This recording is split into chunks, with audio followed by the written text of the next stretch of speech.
Thanks. This meeting is being recorded. Got it. Welcome, everybody, in this rainy, increasingly cold February day. Even my dog refuses to go out. I have to put on a raincoat and take him out or he won't go. He doesn't like the rain. So we have a wonderful surprise from Greg Silver. Surprise. All right, do you want me to proceed? Okay. Absolutely. Well, I know our club is so associated with Lincoln and the wonderful program, and thank you, Trina, and thank you, Kelly, and all of you that did that program last week. It was fantastic. So, all right, so let me give you, before I read the Gettysburg Address, which, as you know, is not very long. So let me give you a little standard, a little context, which I usually do. The Dred Scott decision was decided on March 6, 1857. This is when Frederick Douglass was an abolitionist and was fighting that issue. Dred Scott's decision was that the Constitution was not meant to include citizenship for Black people. Judge Taney. All right, then the Civil War began approximately April 12, 1861, either at Sumter or Pensacola Bay, whatever you wish you deal with. The Emancipation Proclamation was January 1st, 1863 by Lincoln, which freed the slaves by executive order. So now we've run from 1857 to 1863. I'm going to read the Gettysburg Address, November 19th, 1863. Lincoln was murdered on April 14th, 1865.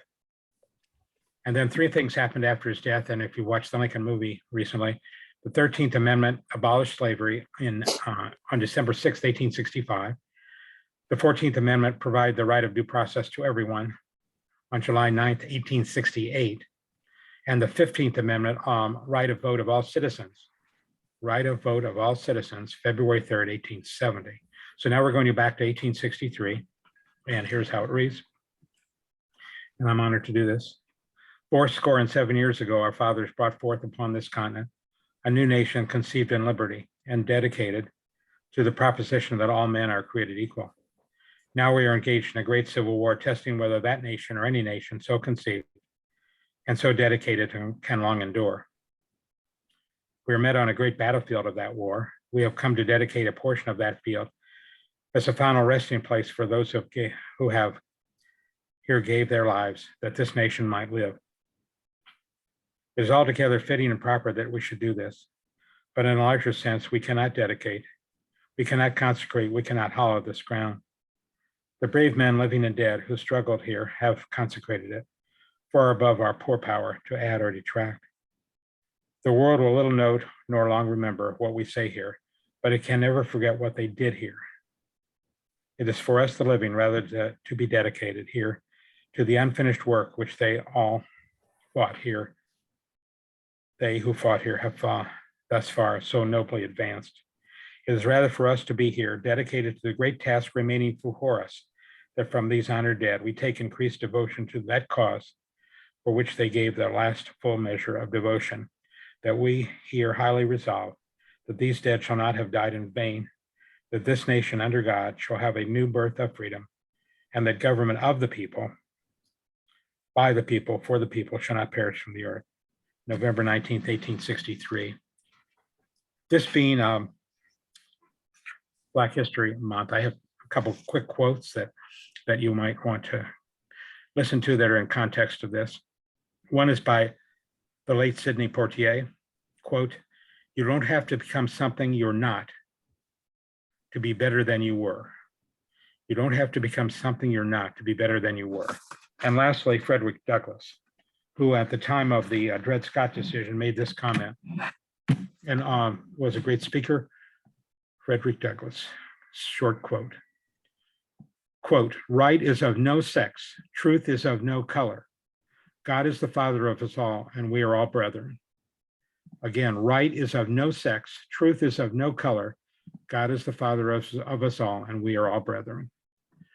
Thank you very much for this honor of letting you have a few of these quotes and reading the Gettysburg Address of the great Abraham Lincoln.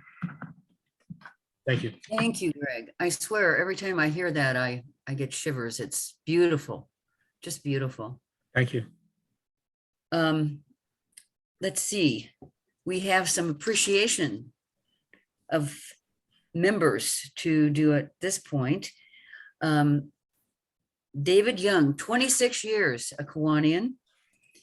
Eric Steele, our foundation president, 11 years.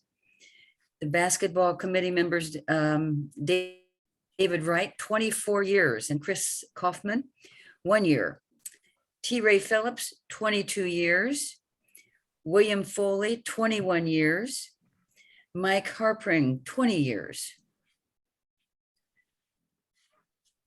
Congratulations to all of our Kiwanian anniversary people. Coming home from a doctor's appointment this morning, I was reminded that today is Random Acts of Kindness Day, which Kelly has suggested that I challenge you to do something kind today, if not every day. Think of someone who brings joy and happiness into your life. Call, text, or write them. Just let them know what they mean to you. This might be a friend, a Kiwanian that you haven't seen in a while. So happy Random Acts of Kindness Day, everyone. Amelia Earhart said, "A single act of kindness throws out roots in all directions, and the roots spring up and make new trees." I think that, in fact, we did just that on Friday at the Abe Lincoln event. We gave out 21 scholarships to students in the amount of $41,000. First place, a $16,000 scholarship to Mariah Smith from Manual High School, Crystal House, Indianapolis. She had tears in her eyes when her name was announced. What a deserving young woman. Second place, $12,000 scholarship to Ayush Patel from Franklin Central High School. One of the most positive students we have ever met through this program. His thirst for knowledge is amazing. He plans to study aeronautical engineering. Ayush, I remember at our interviewing, on our interview day, I was appointed to go out and bring Ayush in, who is in a wheelchair. I have rarely met someone who is so exceedingly happy. He just emanates happiness. He just struck me as a young man who, despite his disability, is just ready to go out there and attack the world and bring happiness to other people. I was so impressed by Ayush.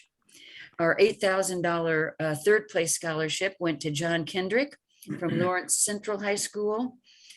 All of his teachers mentioned how much he is beloved by the faculty and students alike. He intends to pursue a law degree and go into public service. Fourth place, $5,000 scholarship went to Autumn Baker from Southport High School, who has given a lot to other people and is now interested in studying finance and marketing. Yeah, that's the. I would like to thank with my whole heart the persons who made this program possible.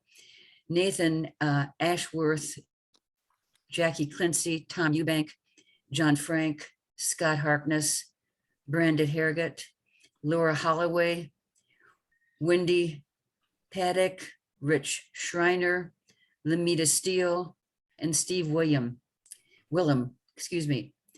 And I think I need to add to that list our wonderful administrative assistant who made that program roll right along with absolutely no hiccups. It was so smooth. Kelly, thank you from all of us. You just did a fantastic job. And I don't think that anyone, me and number one, appreciates the work that you put into that. It was just a beautiful program, thanks to the people I mentioned. And I have to say, especially to Kelly. Thanks again, Kelly. Trina is now going to update us on our next few meetings and what's going to be going on.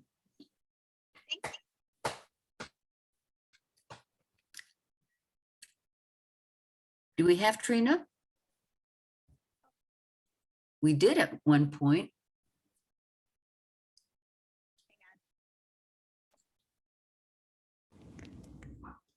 Kelly, did we lose her? Are you able to hear me now? There she is. Sorry about that. My headphones were not cooperating. We'll just go with that. So next week, we're going to do a little bit of a change of pace. Instead of our regular Thursday lunch meeting, we're going to head to Gainbridge Fieldhouse on Wednesday evening. We have a block of tickets for Made for This Moment. It's the screening of the documentary about the sports corps, what led up to their hosting of this year's March Madness tournament, and the impacts of that. If you don't have tickets yet, let Kelly know. We do have a block for that. The following Thursday, we're going to be on Zoom with author Alan Stein, who has worked with some of the highest performing basketball players on the planet, including Kevin Durant, Steph Curry, and Kobe Bryant. You're not going to want to miss that. Keeping with the sports theme, throughout the month of March, we have Howard Kellerman, the voice of the Indianapolis Indians, doing his annual visit with us and giving us a preview on the season. And then a program that I'm super excited for, Julie Locke from the Horizon League is going to be joining us.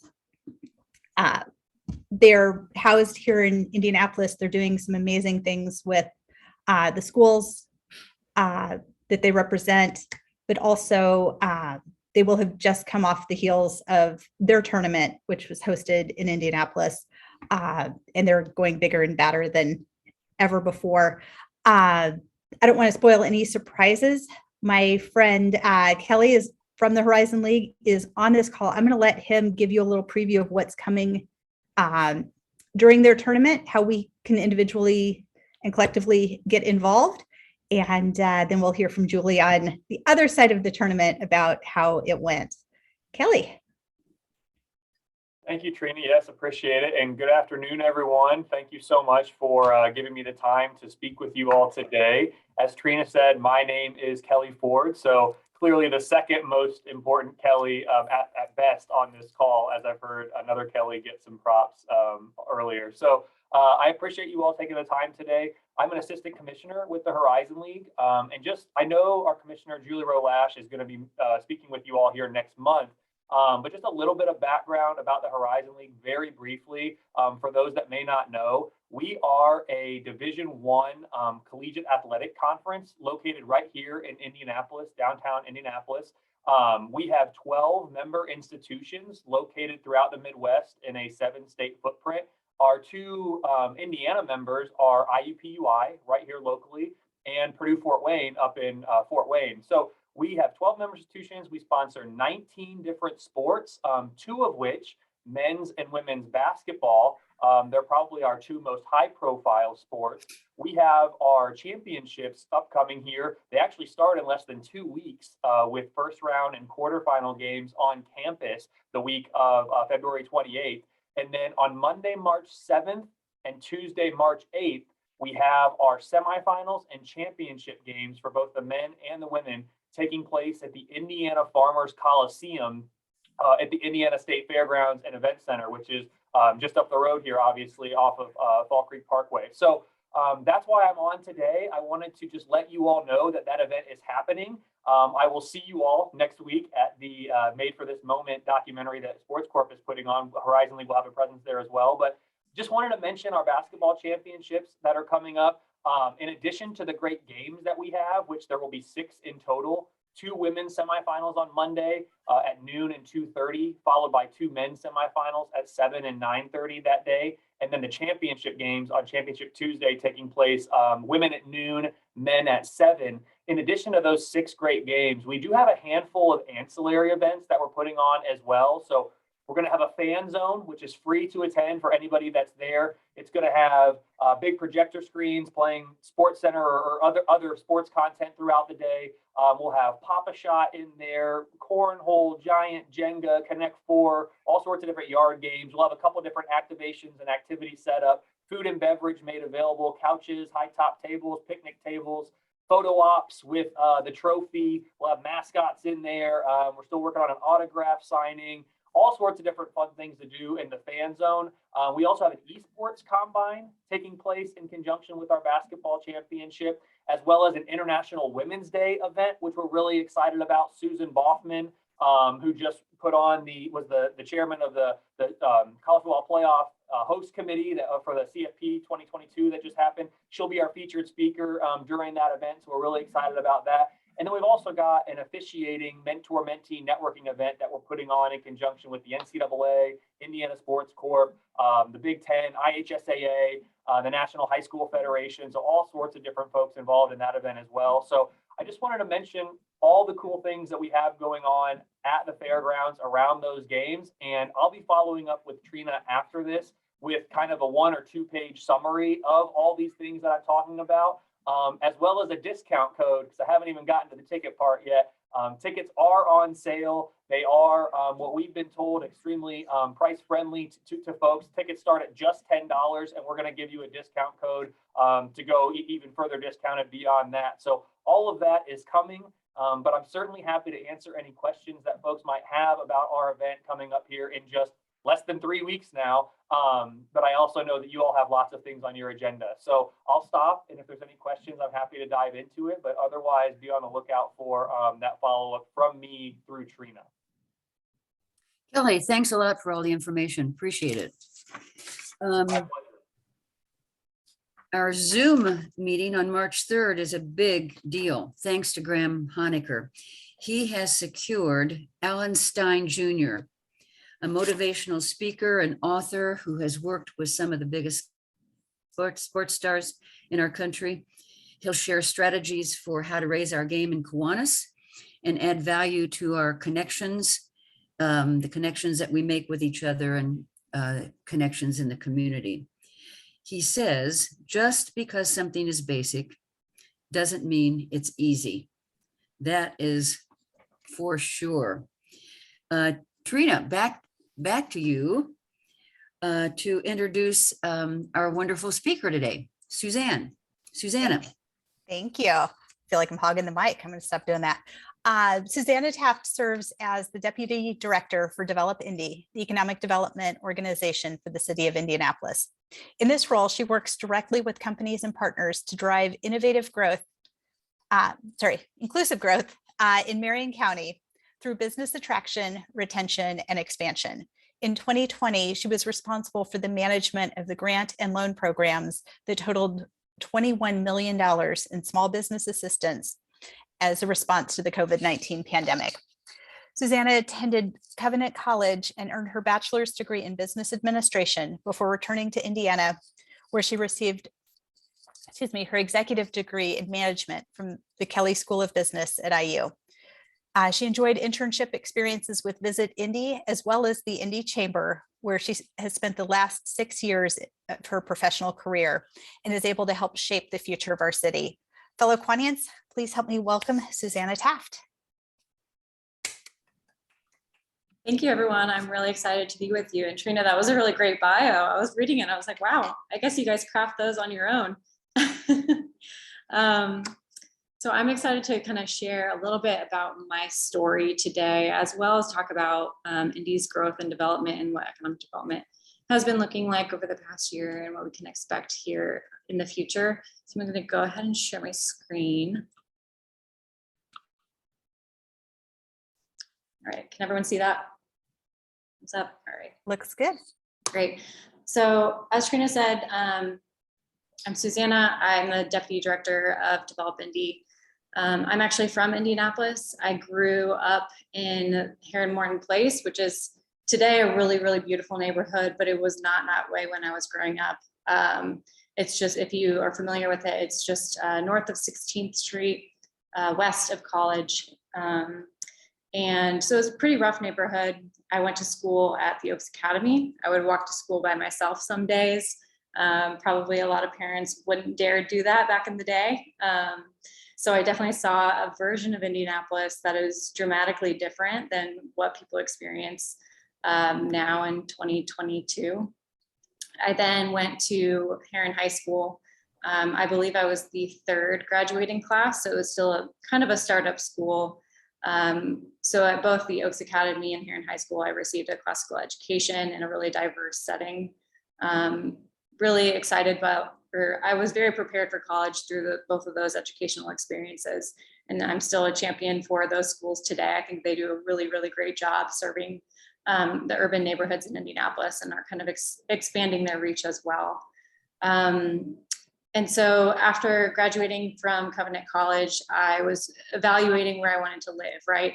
I felt like there was part of me that wanted to continue to grow Indianapolis because it did such a great job raising me. And so I felt called to come back here after living in Chattanooga, working down there for a little bit. And because I had previously done an internship at the Indy Chamber, I asked, hey, previous boss, do you see any opportunities in Indianapolis that align with my interests? And because I have such a heart for the city, I think she saw that and she said, actually, we're hiring a program manager for our economic development initiatives. So I moved back to Indy and have been at the Indy Chamber ever since and have been in several different roles, but all have touched economic development, and it's been a really exciting experience for me. So I'm going to tell you a little bit exactly what that actually looks like in my day-to-day, and then also some of the projects that I think you guys would be interested to hear about. And so kind of backing up a little bit, Develop Indy is the economic development organization for the city of Indianapolis and Marion County. We're housed at the Indy Chamber, but we are in some ways a separate entity, a separate team. And so we're in charge of, business attraction, retention, expansion to support the growth of Indianapolis.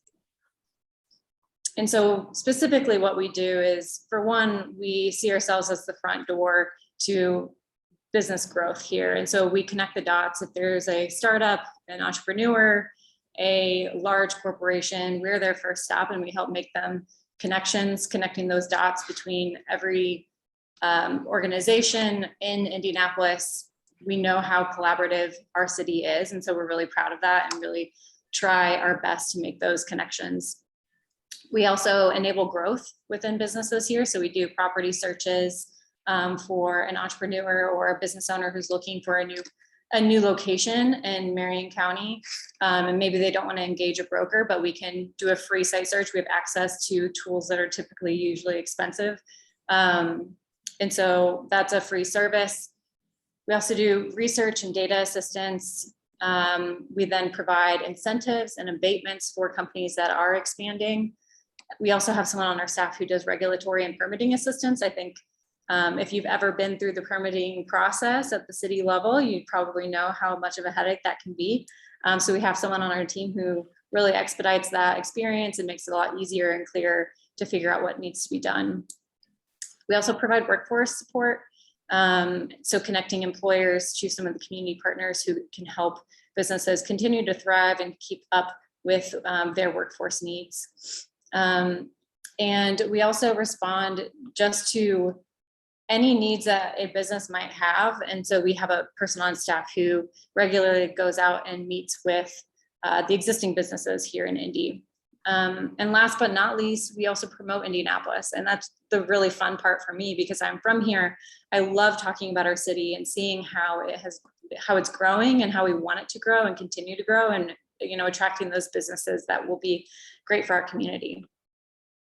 This is our team. So Portia Bailey Bernard is our Vice President of Develop Indy. Aletha Dunstan just started 3 weeks ago. She previously was the Executive Director of the Fort Harrison Reuse Authority. So if you've spent any time in Lawrence, a lot of those projects over there were under Aletha's, 4 or 5 years that she had been there previously. Drew Kinshus is our regulatory and permitting ombudsman. So he's the one who kind of expedites that permit process for businesses. Tom Helmick is our business retention and expansion manager. So he proactively meets with businesses. And then Amma Amdat is a project manager and kind of supports everyone on our team with whatever needs we have.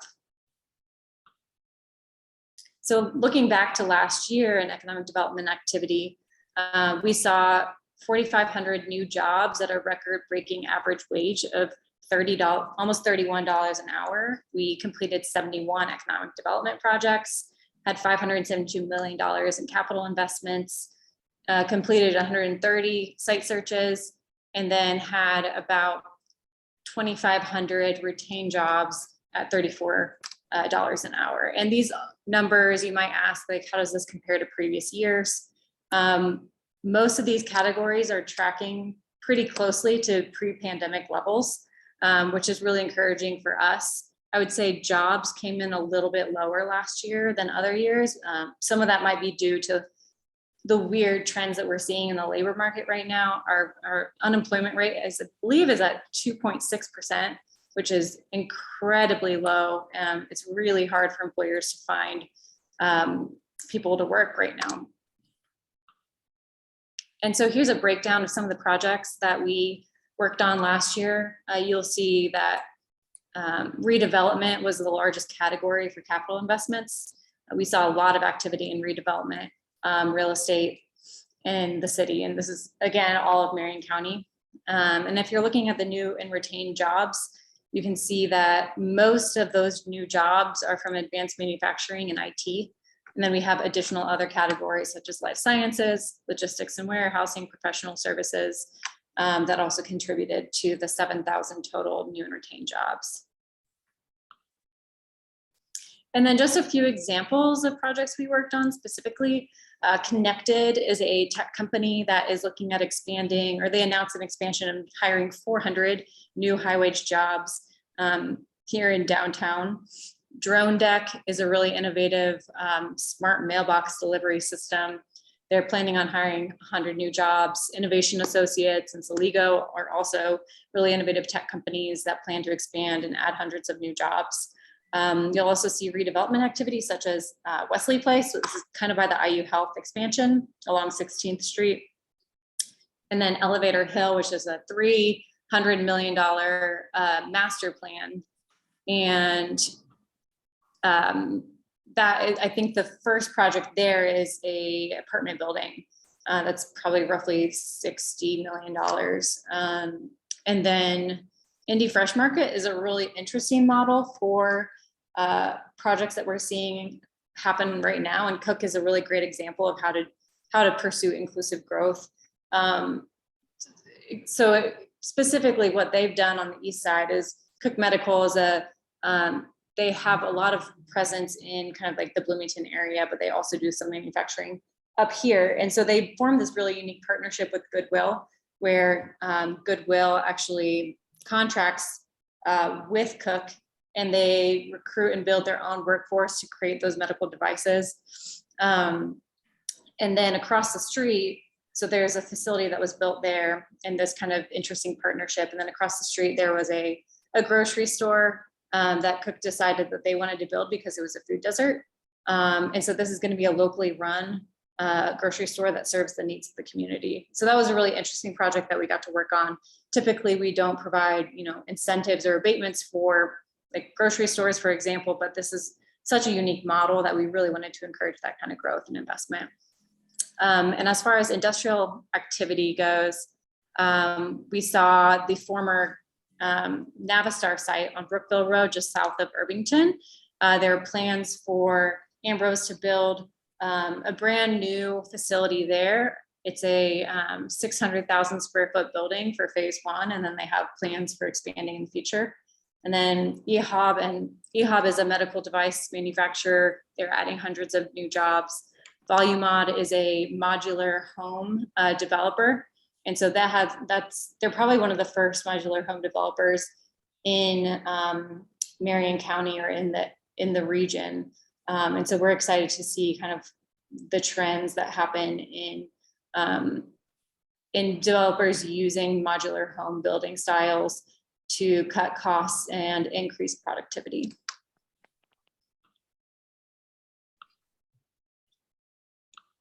And then, oh, sorry, I'm trying to read the chat and present at the same time. I see one person asked, it's tough to find employees today. Any employer moving here needs employees. How do you help employers find new employees? So that's a great question. We have a partnership with Employ Indy and several community centers. And so depending on the types of jobs, Employ Indy they host job fairs, they work at Work One facilities and help the employer get access to the right demographics for that's appropriate for that company. So that's one route. They really are ingrained in the community.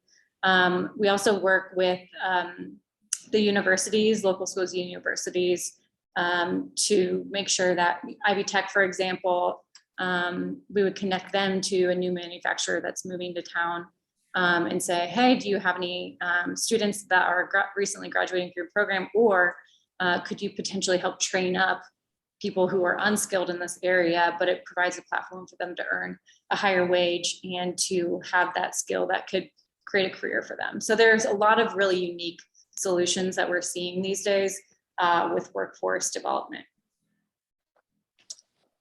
I hope that answers your question. It requires a lot of creativity at the end of the day. So here's a picture of a map of downtown with some of the highlighted projects that occurred in 2021, and some of them are continuing or still under construction here this year.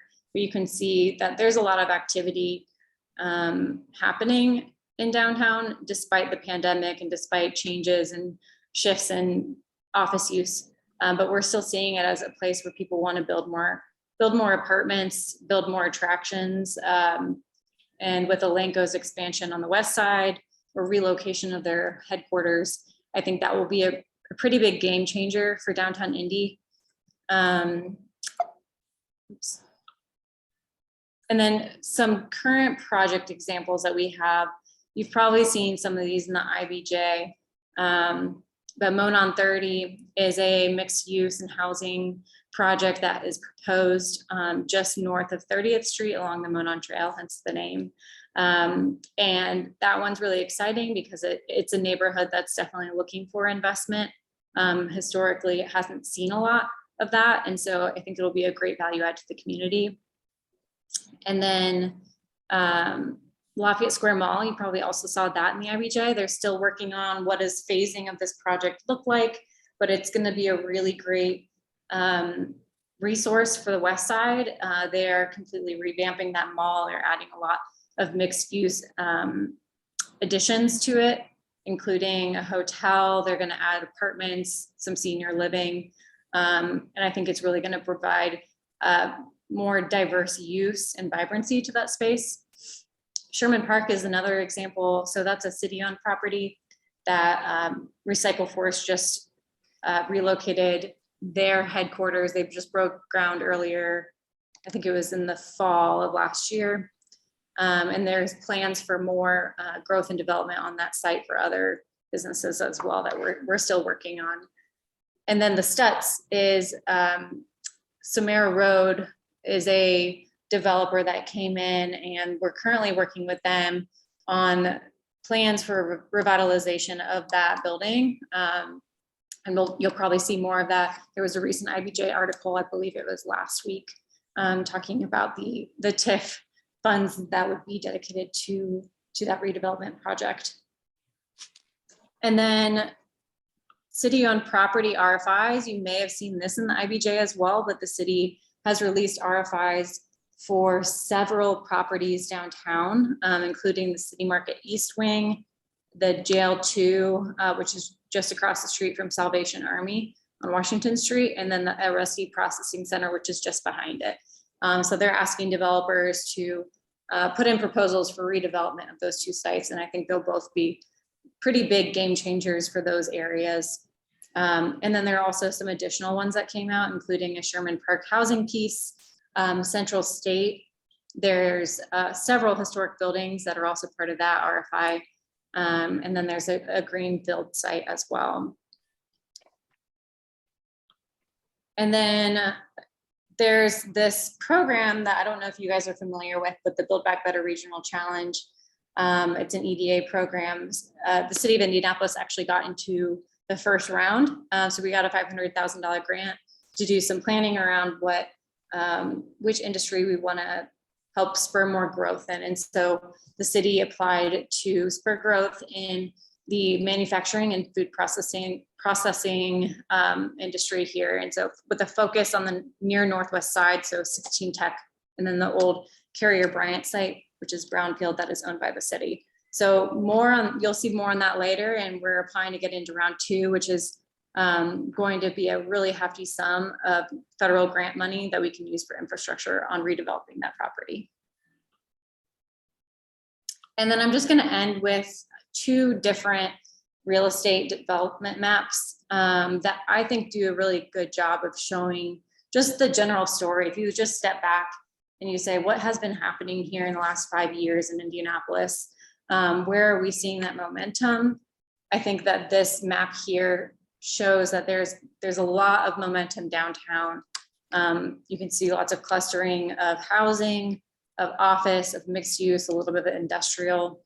You'll also see some up here in the Castleton area, the Park 100 area, and then near the airport.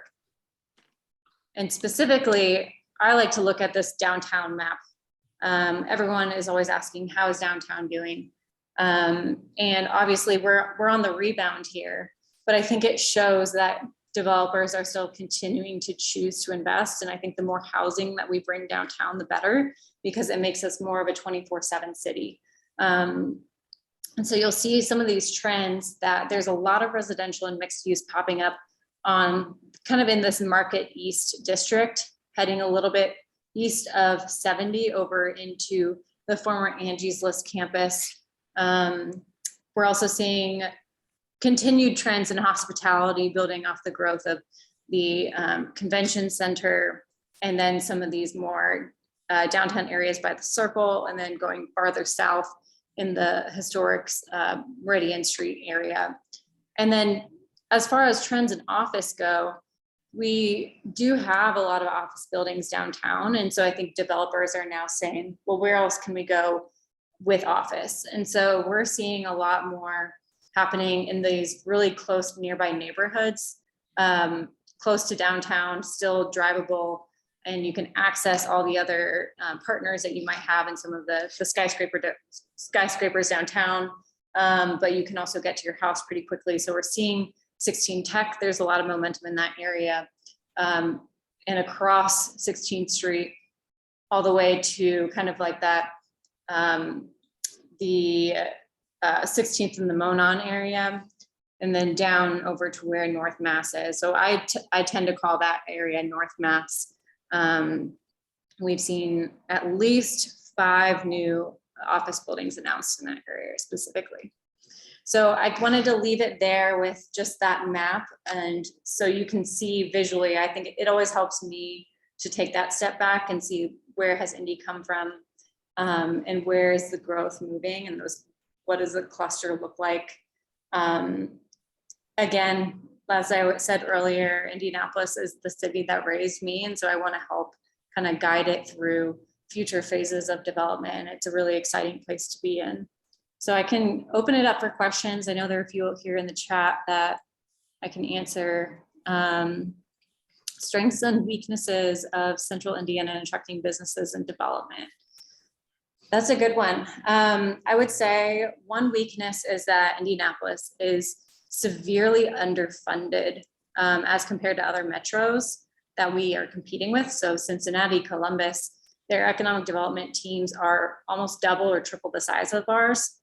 And that's why right now our Indy partnership team, so they're the regional economic development team, they've been fundraising for a plan called Accelerate Indy, which really helps like boost our ability to attract talent, to make the city more vibrant, to help encourage business development. It's a pretty holistic approach to it. And I think if we can prove to the community and the investors in our area that investing in us is investing in the success of everyone here in Indianapolis, that will help us compete better.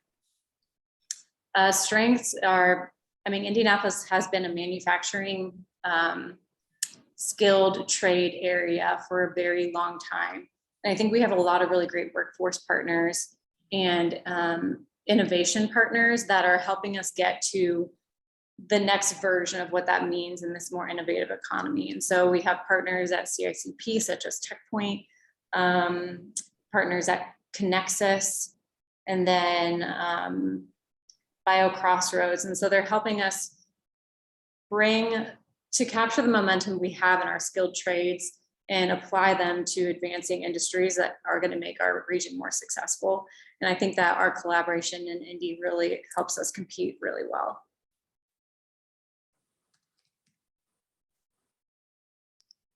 You had touched on kind of the funding and being less resourced than some of our neighbor communities. Can you talk a little about how you guys are funded and sort of that momentum? Sure. Yeah, so from the Develop Indy side, we have a contract with the City of Indianapolis, and so they pay for the bulk of our budget. We also have a contract with the airport, and so it's not a huge contract, but there's some additional line items that we provide service for them for air service development, so attracting new direct flights, and then also land development, because the airport owns a lot of land, and so we provide assistance on that side as well. We have some smaller private funders or investors that see investing in economic development as a way for us to be able to compete. And so they've been doing that without us really asking too much. And it helps a lot, but I would say the majority of our investment comes from the City of Indianapolis.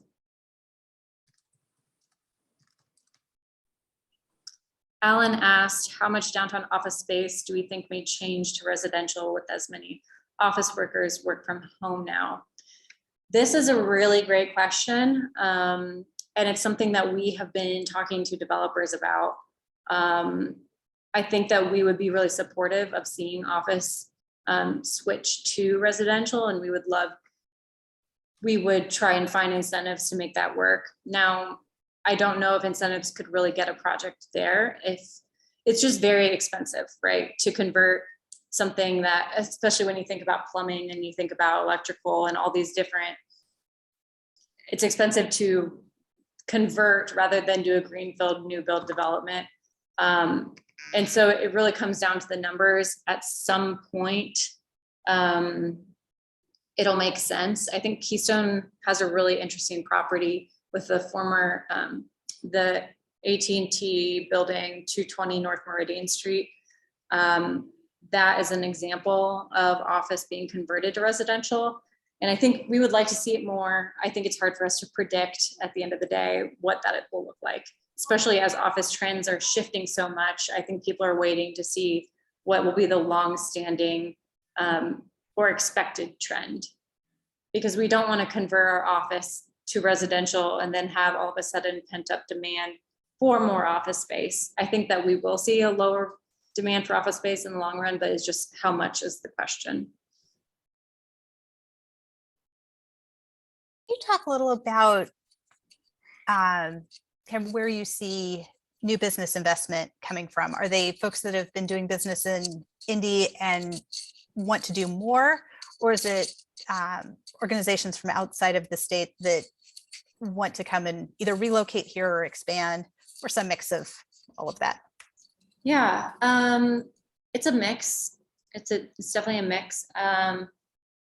As far as housing goes, I think most housing developments have been local. And I haven't run the numbers on that, but I would guess probably 60 to 70% of those projects are local developers. As far as industrial development goes, that is probably more of a mix. So maybe probably 50-50. Indianapolis is like a really, really, really hot market for industrial right now. We've seen a huge uptick in inquiries for speculative development. All across the country, I think we're seeing that trend as well. But Indianapolis being the crossroads of America, industrial has always been something that makes Indy stand out. I had a question DM'd to me. What are some of the concerns that potential employers or businesses may have about coming to Indianapolis or to Indiana in general? And how do we address those concerns? I think that one concern is Indiana is seen as a flyover state. So people just don't know much about what we have to offer here in Indianapolis. And typically when people don't know much, they just associate more negative thoughts with it, right? And so it's like, oh, if I know nothing, then there must be nothing there. And so that's one thing. And so our team has created this website called lifeinindy.com that actually helps promote our brand, promote what we're about here in Indianapolis. And so as part of that regional economic development initiative that I was talking about earlier, promoting our image and our brand is like one of the #1 things that we're trying to work on. So that's huge. And second, as a piece of that, I think that a lot where the clusters of industries that we're trying to promote and get to grow here in Indianapolis, they tend to be more coastal industries that are a little bit more liberal. And I think that Indiana's reputation as being super conservative and not super friendly to certain groups definitely hurts us economically. Thank you. Other questions, feel free to chime in, drop them in the chat, take yourself off mute and ask. Susanna, I'm going to ask one of my favorite questions. If you could just personally attract any specific business, what would you bring to Indy, or what would you have launched here? Oh. What's your wish list item? Okay, this is lame because I'm in economic development, so jobs and capital investment are huge, but this is not that. I don't know if anyone has been to St. Louis's City Museum, but it is a remarkable and creative approach to creating some sort of tourism destination that is just the most unique thing I've ever seen. And I think about it probably every day of my life, and I went in middle school. And I think Indianapolis needs something we need something unique. And I think we have quality amenities and tourism opportunities here, but we need more things that help us shine and stand out. And just from a personal level, I would love to go to the City Museum and climb around. It's basically a jungle gym for adults. It's very dangerous. But I would encourage you guys to check out their website or look at some pictures because it's pretty incredible. I love that. Thank you. Any other questions? Don't be shy. No more? Susanna, I think it's So back I'll to you, ask- Carol. Oh, sorry, ask- go ahead. I'll ask one. It was easier to chime in than to type. It's the proverbial question that everybody's talking about. Seems like about every meeting I go to, but your thoughts on Circle Center Mall? I was assuming someone would ask me about that. Well, you did now. So you're asking for my thoughts on it. I definitely know it needs a mixed use component. I think housing will be really crucial. I think we have to think big, similar to what I was saying about recruiting like a city museum here. Like we need something that is exciting and makes us go, wow. We don't want just quality, but we want like impressive and creative. And so I think we really have to think outside of the box here. And something I'm big on is I know local ownership is really great. But I think when we want everything in our city to be local, our bar stays here. But as soon as we introduce more competition from other cities, our bar is raised and our quality will go up over time. And so I think if we can bring in partners for that redevelopment that think differently or think about, or their inspiration is drawn from New York City or Louisiana, just different places all across the country. I think that'll help us think more uniquely, but we still need that local representation and the local values as part of it. Any other questions? Okay, Susanna, I am so pleased with having had the opportunity to hear you speak. I, for one, and perhaps others in the city, have been a bit worried about what was going to happen to our downtown once we moved the city county building to the west side of town. So this is really encouraging and it's exciting, and I can see that our downtown will, thanks to you and those that on your team are thinking about the same things that I have just mentioned, and that we're going to be just fine. So in thanking you, I would like to present you with a certificate of appreciation for your time with us. A donation will be made in your honor to Kids Voice of Indiana, whose mission is to serve Indiana's children and families by providing legal education, child advocacy, and family visitation through our programs. So thank you for taking the time to spend with us today, and have at it. Go forward with all of your wonderful plans. And I'm looking forward to seeing this development that you have described. Thank you. I really appreciate the opportunity. Feel free to, anyone can email me. It's just staft@indychamber.com if you have any follow-up questions. Excellent. Excellent. So everyone have a wonderful end of the week, and we will see you at our next meeting, which I think are we going to be at Gamebridge Fieldhouse, I think, everybody? We are Wednesday night, 6 o'clock screening. Kelly dropped the link in the chat. I believe it's also on the website. Check the newsletter. If all else fails, email her or I. We've got a handful of tickets left. Excellent. Have a wonderful end of the week and weekend. And Susanna, once again, thanks for your wonderful speech and description of what we have to look forward to in Indianapolis.